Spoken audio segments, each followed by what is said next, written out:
الفيروس المميت للشاعر الأستاذ أحمد بن محمد بن مسرع القرني.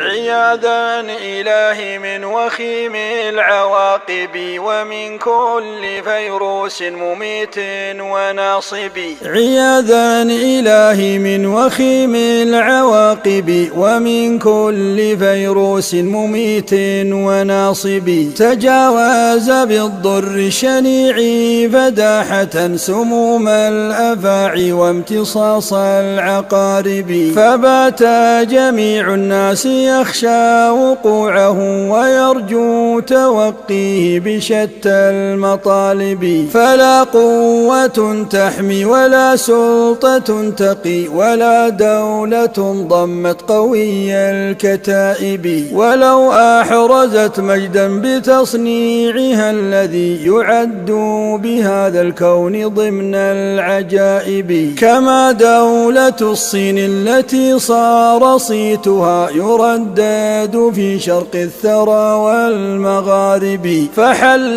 بها الداء العضال ونالها وكان لها أعتى وأنكى محارب. ففيروس كورونا أشاع بها الأسى ومدى لها الآلم من كل جانب. هو الله إن يقضي القضاء فما له مناص ولا يردعه أية حاجب. فكم أرسل الآيات وعظا وعبرة نذيرا لعاص والتزاما لتائب. ولو شاء أفنانا وبدل حالنا إذا لم ندع إثما ونأتي بواجب. كما رام إهلاكا شعوبا عظيمة بجند ضعيفا فاق ضعف الأرانب. فقد هد قدما عرش بلقيس هدهد وخرب فأر قبل ذا سد مأرب. فيا رب هبنا منك لطفا ورحمة لنسلم من سوء الردى والنوائب. وصنا من الشيطان والنفس والهوى ومن فتنة الدنيا وإغواء صاحبي. ولا تنتقم منا جميعا مؤاخذا بفكر